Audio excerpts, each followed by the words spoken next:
टेक्नेब YouTube च्यानलमा यहाँलाई हार्दिक स्वागत छ।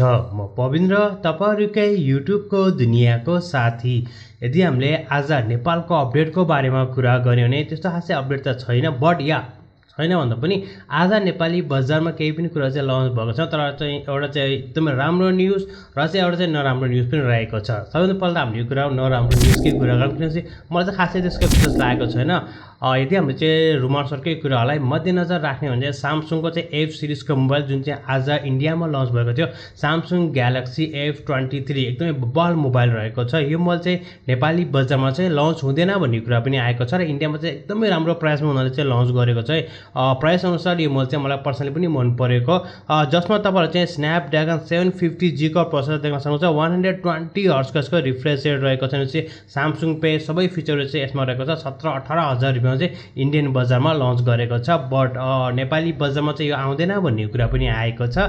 यो भन्दा पहिला पनि त्यस्तै भएको थियो। एफ सिरिज भनेको चाहिँ यहाँको लागि मात्र हुन्छ, नेपालमा पनि एफ सिरिज केही मोबाइल चाहिँ आएको थियो। अब हेरौँ के कस्तो हुन्छ र यो चाहिँ रिब्रान्ड गरेर एम सिरिज बन्छ भन्ने भने पनि M23 को चाहिँ कन्फिगरेसन चाहिँ डिफरेन्ट रहेको छ, जुन चाहिँ नेपाली बजारमा चाहिँ दुईवटा मोबाइलहरु सामसङको तर्फबाट यही महिना लन्च हुने चाहिँ तयारी गरिरहेको छ। त्यो चाहिँ एम सिरिज र ए सिरिजको मोबाइलहरु चाहिँ रहेको छ। सो अर्को खुसीको कुरा गर्दै हामीले यो कुरा गर्नु चाहिँ मार्च महिनामा चाहिँ नेपाली बजारमा एकदमै धेरै मोबाइलहरु लन्च हुने तयारी गरिरहेको छ।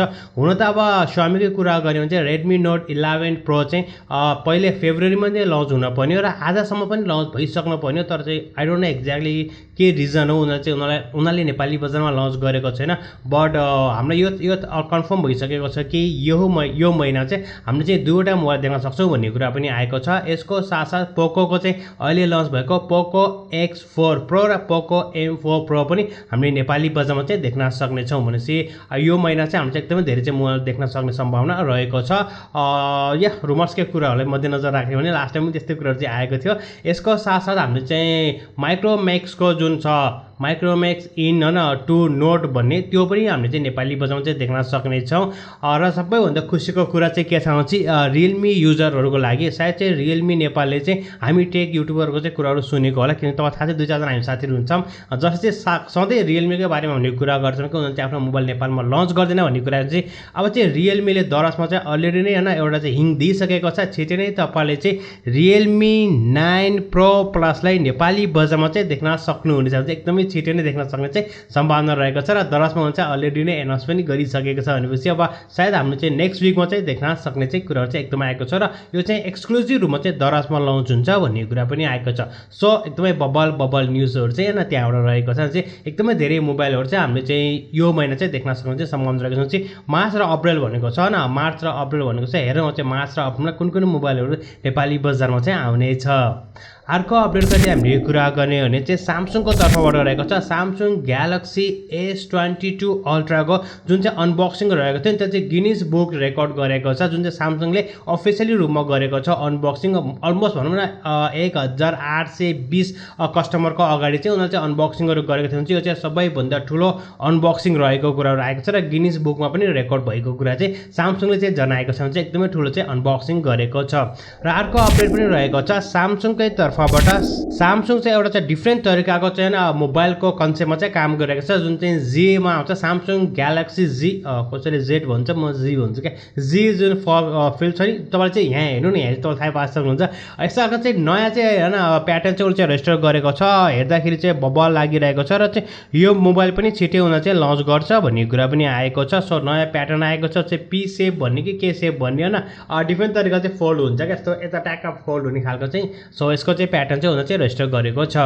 अर्को अपडेटको यदि हामीले कुरा गर्ने भने चाहिँ ओप्पोको तर्फबाट रहेको छ। यो वर्ष हामीले चाहिँ ओप्पोको तर्फबाट क्लाइम शेप र चाहिँ फोल्डेबल मोबाइल देख्न सक्छौं भन्ने कुरा पनि आएको छ। So Oppo is going to be हैन रक भन्नुपर्यो, प्राइस चाहिँ यिनीहरुको चाहिँ खतरा हुन्छ। अब नेपाली बजारमा चाहिँ के कति प्राइसमा चाहिँ लन्च गर्छ के, मेन चाहिँ त्यो हुन्छ कि नेपालमा चाहिँ आउँदाखेरि चाहिँ यिनीहरुको प्राइसहरु चाहिँ के कति हुन्छ र कन्फिगरेसन अफ कोर्स मेन भनेको प्राइस पनि हामीले हेर्न पर्ने हुन्छ। कन्फिगरेसन छँदैछ त्यसपछि प्राइस अफ कोर्स हैन, प्राइस चाहिँ के कतिमा आउँछ। अर्को अपडेटको चाहिँ हामीले कुरा गर्ने हो भने अर्को अपडेट रहेको छ WhatsAppको तर्फबाट। यदि तपाईँले चाहिँ WhatsApp युज गर्नुहुन्छ, ग्रुपहरू बनाउनु भएको छ, त्यहाँ चाहिँ पोलहरू राख्न मिल्दैन र आउने दिनहरूमा तपाईँले चाहिँ अब सजिलो तरिकाले आफ्नो WhatsApp म्यासेजमा चाहिँ पोलहरू पनि राख्न सक्नुहुन्छ, जुन चाहिँ एकदमै राम्रो कुरा हो। अर्को अपडेटको चाहिँ हामीले कुरा गर्ने चाहिँ भिभोको तर्फबाट रहेको छ। भिभो नेक्स्ट फोल्ड 3 चाहिँ छिटै आउने तरिका, जुन चाहिँ 3C मा चाहिँ यिनीहरूको सर्टिफिकेट पाइसकेको छ भनेपछि 80 वाटको चाहिँ फास्ट चार्जिङ एडेप्टरलाई चाहिँ हामीले देख्न सक्नेछौँ। यसै गरी अर्को अपडेटको चाहिँ हामीले कुरा गर्ने हो चाहिँ अर्को अपडेट रहेको छ सामसङकै तर्फबाट रहेको छ। सामसङको अब चाहिँ होइन जुन चाहिँ मिड रेन्ज बजेटमा पनि चार्जिङ एडेप्टरहरू चाहिँ हामीले चाहिँ पाउँदैन भन्ने कुरा पनि बाहिर आइसकेको छ र युरोपमा केही मोबाइलहरू चाहिँ लन्च भएको छ जसमा उनीहरू चाहिँ चार्जिङ एडेप्टरहरू चाहिँ दिएको छैन, छुट्टै किन्न पर्छ। सो हेरौँ अब चाहिँ युरोपमा मात्र हुन्छ या अरू देशमा पनि हुन्छ होइन, हेरौँ अब चाहिँ अब किन सामसङले चाहिँ के गर्छ।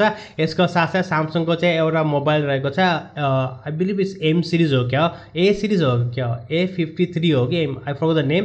त्यसमा चाहिँ 3.5mm को चाहिँ हेडसेट ज्याक पनि हुँदैन भन्ने कुरा पनि आएको छ। हेरौँ अब सामसङ चाहिँ के गर्छ, के निकाल्छ।